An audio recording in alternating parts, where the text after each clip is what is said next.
Welcome back. తిరుపతిలో taxi drivers నిరసనకు దిగారు. స్థానిక టీటీడీ పరిపాలనా భవనం ఎదుట Tirupati Tirumala taxi owners drivers Govinda నామస్మరణలు చేస్తూ వారి ఆవేదన వ్యక్తం చేశారు. టీటీడీ విజిలెన్స్ అధికారులు తమపై పెత్తనం చెలాయిస్తూ తమ వాహనాల్ని తిరుమలకు వెళ్లకుండా నాట్ అలౌడ్ అని పెడుతున్నారని ఆగ్రహం వ్యక్తం చేశారు. తమను అనేక విధాలుగా ఇబ్బందులు పెడుతూ వేధిస్తున్నారని ఆరోపించారు.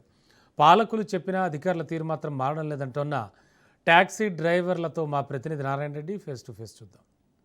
శ్రీవారి దర్శనార్థం సుదూర ప్రాంతాల నుంచి వచ్చే భక్తులను తిరుమలకు వారికి వాహనాల ద్వారా చేరవేస్తూ సేవ చేస్తున్న తిరుమల తిరుపతి ట్యాక్సీ డ్రైవర్స్ ఓనర్స్ను చాలా ఇబ్బందులకు గురి చేస్తున్నారని చెప్పి ఈరోజు తిరుపతి టీటీడీ పరిపాలనా భవనం ఎదుట కూడా ఆ యొక్క ట్యాక్సీ యూనియన్ డ్రైవర్స్ అసోసియేషన్ వారు నిరసన తెలియజేయడం జరిగింది. ప్రస్తుతం మనం వారితో ఉన్నారు, వాళ్ళు అడిగి తెలుసుకుందాం. చెప్పండి, మీరు ఈ నిరసన తెలియజేయడానికి గల కారణం ఏంటి?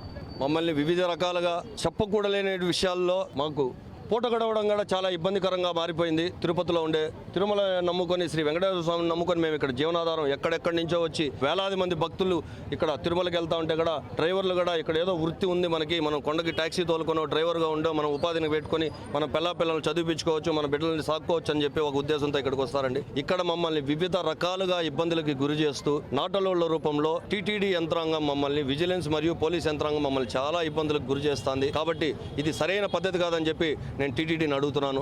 ఎందుకంటే మేము ఏదైనా తప్పు చేస్తే నో పార్కింగ్లో పెడితే 500 1000 రూపాయలు ఫైన్ వేసి మమ్మల్ని చిన్నపాటి దీంతో ఇది చేయాలే తప్పితే తిరుమలకి పూర్తిగా రానివ్వకుండా నెలల తరబడి మమ్మల్ని ఆపేస్తే ఒక వాహనాన్ని నమ్ముకుని 3 months నాట్ అలౌడ్ అంటే నో పార్కింగ్ చాలా చిన్నపాటి తప్పు ఇది. నో పార్కింగ్లో వెహికల్ పెట్టినందుకు 3 నెలల పాటు మమ్మల్ని తిరుమలకి రానియకుండా చేస్తే మా కుటుంబాలని మా జీవితాలని మేము ఏ విధంగా ముందుకు తీసుకెళ్లాలని చెప్పి టీటీడీ యంత్రాంగాన్ని ఈరోజు మేము ప్రశ్నిస్తున్నాం. అంటే గతంలో కూడా నో పార్కింగ్లో కానీ వాహనాలు పెడితే దానికి శ్రీవారి సేవ ద్వారా కూడా టికెట్ కట్టించి ఏదో కొంత జరిమానా విధించేవారు. ఇంతకుముందు ఒకవేళ ఓవర్లోడ్ 9+1 సీటింగ్ కెపాసిటీ ఉన్న వెహికల్కి ఎవరినైనా ఒక వ్యక్తిని ఎక్స్ట్రాగా 10 మందిని ఎక్కించుకుంటే ఎవరైనా చూశారంటే దాన్ని పట్టుకుని మీరు ఓవర్లోడ్ ఎక్కించుకున్నారని చెప్పి దాన్ని శ్రీవారి కానుక రూపంలో 500 నుంచి 1000 రూపాయల వరకు అలిపిరి టోల్ గేట్లో శ్రీవారి కానుక రూపంలో డబ్బులు తీసుకుని మా నాటోళ్ళనే తొలగించేవాళ్ళు. ఇప్పుడు మాకు పనిష్మెంట్ ఇస్తూ శ్రీవారి కానుక కట్టించుకుంటూ నెలల తరబడి మమ్మల్ని జీవనాధారం లేకుండా పొట్టకుట్టుకు కూడా మేము భిక్షం ఎత్తుకునే పరిస్థితికి వచ్చే విధంగా చేస్తున్నారు.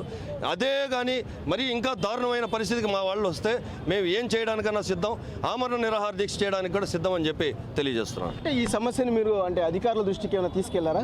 నాయకుల దృష్టికి తీసుకెళ్ళామండి, తిరుపతి శాసనసభ్యుల గారి దృష్టికి, అదేవిధంగా టీడీపీ నాయకుల దృష్టికి, అందరి దృష్టికి తీసుకెళ్ళినా కానీ వాళ్ళందరూ కూడా మా ముందర నుంచి ఫోన్ చేసి జేఈఓ గారితో ఈఓ గారితో చాలా దఫాలుగా మాట్లాడడం జరిగింది. వీళ్ళని ఇబ్బందులకు గురి చేయొద్దని కూడా చెప్పడం జరిగింది. వీళ్ళు చెప్పినా కూడా వాళ్ళు పెడచెవుని పెట్టి వాళ్ళు చేసేదే వాళ్ళు చేస్తూ మమ్మల్ని ఇబ్బందులకు గురి చేస్తున్నారు. ఇక్కడ లోకల్ నాయకుల్ని అయితే మాత్రం ఏది చిన్నపాటి తప్పు కూడా లేదు. ఇక్కడ నాయకులు పర్ఫెక్ట్గా ఉన్నా కానీ, మా సైడ్ ఉన్నా కానీ, మాకు వెనుదండుగా వాళ్ళు ఉన్నా కానీ అధికారులు మాత్రం వాళ్ళు నిమ్మకు నీగిరెక్కినట్టు వాళ్ళకి ఇష్టారాజ్యంగా వాళ్ళు నచ్చింది వాళ్ళకి చెప్పిన విధంగా తిరుమల అంటే ఒక ఇదిలాగా చేసుకుంటూ పోతున్నారండి. ప్రజాప్రతినిధులు చెప్పినా కూడా వాళ్ళు బేఖాతరు చేస్తున్నారంటే ఇక్కడ అధికారుల నిర్లక్ష్యమా లేకపోతే ఏంది, ఇది ఎలా చూడాలి దీన్ని? అధికారులు నిర్లక్ష్య వైఖరితో కూటమి ప్రభుత్వానికి చెడ్డ పేరు తేవాలి అనే ఒక ఉద్దేశంతో ఈ విధంగా కక్ష సాధింపులు చేస్తున్నారని మేమందరూ కూడా అనుకుంటున్నాం. అంటే మీ భవిష్యత్ ప్రణాళిక ఏ విధంగా ఉండబోతుంది? అంటే టీటీడీ గానీ స్పందించకపోతే ఇదే విధంగా నాటాలోళ్ళు పెడితే మీ కార్యాచరణ ఏ విధంగా ఉండబోతుంది? మేము ఇప్పుడు తిరుపతి శాసనసభ్యులకి, తిరుపతి నాయకులకి చెప్పాం, రాబోయే రోజుల్లో చంద్రబాబు గారిని, పవన్ కళ్యాణ్ గారిని, లోకేష్ గారిని కూడా కలవాలని చెప్పి ప్రణాళిక సిద్ధం చేసుకున్నాం. ఒకవేళ మాకు అక్కడికి వెళ్ళినా కూడా అన్యాయం జరిగితే అప్పుడు ఏం చేయాలని చెప్పి కార్యాచరణ ప్రకటిస్తామండి. తిరుమలకు సుదూర ప్రాంతాల నుంచి వచ్చే యాత్రికులను కూడా తిరుమలకు చేరవేస్తూ సేవ చేస్తున్న తమ పట్ల కూడా టీటీడీ కక్ష సాధింపు వ్యవహరించడం కూడా దారుణమైన పరిస్థితి అని చెప్తున్నారు. అయితే ఏదైతే తమను ఇబ్బందులకు గురి చేస్తున్న టీటీడీ అధికారులు కూడా వెంటనే స్పందించి తమ సమస్యను పరిష్కరించకపోతే కూడా మేము భవిష్యత్తులో కూడా ఆమరణ నిరాహార దీక్ష కూడా చేపడతామని కూడా Tirumala Tirupati taxi owners and drivers association కూడా చెప్పడం జరిగింది. కెమెరామెన్ రమణతో నారాయణ, రాజ్ న్యూస్, తిరుపతి.